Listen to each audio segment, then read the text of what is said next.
Shweta, coming to you. Recent correction has created attractive valuations in parts of the market, making it very much a stock pickers environment. Which areas do you see offering value amid the volatility, and where might traction emerge first? I think today, to be the most undervalued or one of the undervalued sector is the information technology. While they are not subjected to tariffs, but obviously the noise surrounding the recession in US, as well as the impact of AI has kind of led to a very stark underperformance in the last 1 year, specifically in the last 6 months.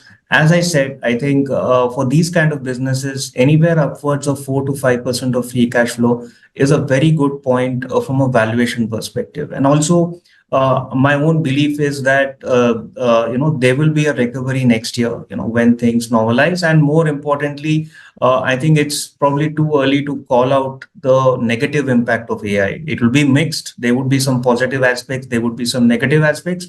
But I think the positive aspects probably would be at the beginning.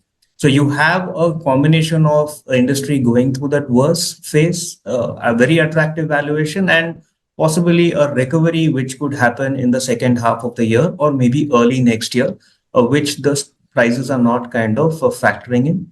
As well as some opportunities could throw up in healthcare, where we do believe that the models are, kind of a hybrid model of both domestic and export. Obviously, because of the export factor, they are getting penalized more. But we also believe that the chances of tariff being applied on pharmaceuticals is remote. The valuations have come to a very reasonable level now. So these are the two sectors that I would watch out for in the current market.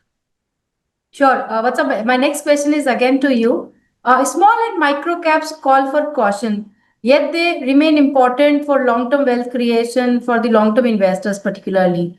So large caps, no, tend to offer stability in current environment, but select quality small caps can boost returns. So which areas within small caps are you favoring, and what is your general strategy for the small caps? See, as I said, the focus of our small cap portfolio is both looking at quality and as well as looking for the leaders in the respective category. So again, it's a combination of growth and a value. So there's no sector specific. It's all bottoms up story. So for example, I have a couple of small cap pharma companies, which are leaders in their respective categories. Like, for example, one company is a leader in LATAM markets, the other company is a leader in OTC. So it's a combination of both, but have the best in class return ratios and cash flow generation. Then there's also probably sectors like shipping companies, where we believe that the valuations are extremely reasonable and very attractive. So I would say small cap, there's more sector bias there. Wherever we believe that valuations are attractive, growth prospects are good, and I would say there is a path to the stock doubling maybe over the next 3 to 5 years. That's a vision that we look forward when we invest.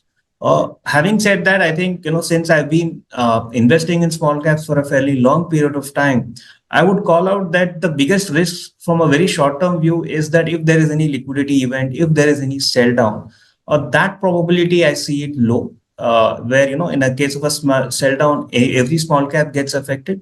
But yes, we also need to be aware of the fact that in terms of higher economic volatile times, small caps could be impacted operationally.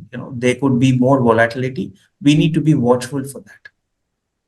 Sure. Thank you, So, Srivatsa. Sonal, if I can just add to that, I think Absolutely, absolutely. we just wanted to add once again clarity. We have nothing against small caps. And if you look at a strategy like large and mid cap, which Srivatsa runs, there are small caps in it. If you look at our multi cap fund, it will have some small caps in it. If you look at our flexi cap fund, it will have some small caps in it. I think the point that we would make is that our valuation comfort is higher with large caps. We prefer strategies which are diversified across the board by definition. And if they have a large cap bias, all the better, right? So we are only comparing the range of diversified fund options available.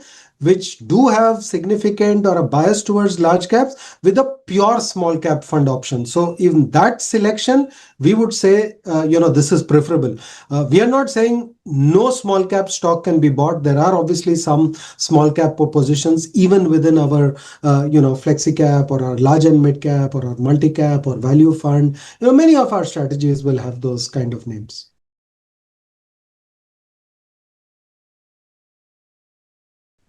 Mutual fund investments are subject to market risks. Read all scheme-related documents carefully.